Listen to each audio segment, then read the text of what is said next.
Fish, dog, birds, a damn polar bear. Literally any pet that you own is probably better than a cat. And if you never owned a cat before, then you never know what it's going to be like living with Satan's demon. Now, I own a cat that my wife reluctantly wanted. And let me just tell you, he's a treat to have around. If a Oreo cookie was made of a piece of shit with 2 pieces of concrete smushing it together. The first day that we had this guy, he decides to take a piss on my blanket. Not only was his blanket one of those spangle-dangle, heaty-up ones that cost $100 damn, but also, it wasn't even mine. So, with the power of a whole jug of a Downy fabric softener, and probably half the globe's water supply, we managed to make it smell like a mixture of mustard gas and cat piss.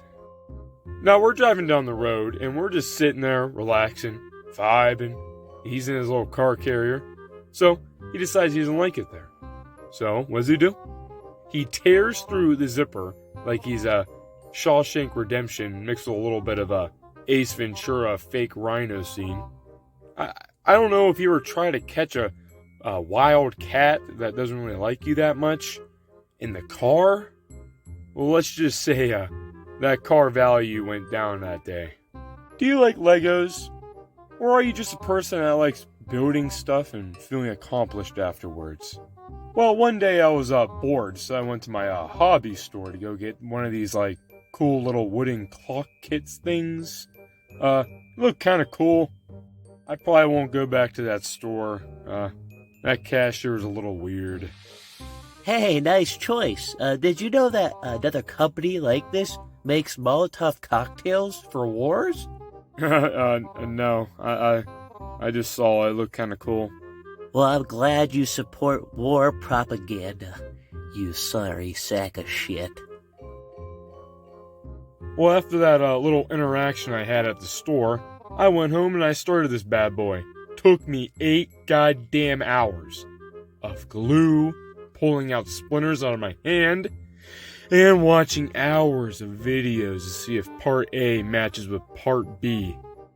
But eventually, I did finish that beautiful clock, and, well, I put it up on display. And I'm not exaggerating when I say this. That thing had to be on top of that fridge for less than 24 hours before my little bastard cat jumped up on the fridge and knocked it over. I swear to this day, I still hear its cries. A few days go by. I was home alone, cooking some food, and I needed to get a plate. So I moved this fancy glass that my wife's grandma gave to us, and I put it aside so it wouldn't fall. Well, it didn't matter where I put it, because my cat jumped up on the table and pushed that glass for about 3 seconds, I would say. And then I turned around to watch another priceless possession plummet to the ground and explode. Now, that's not even the best part, okay?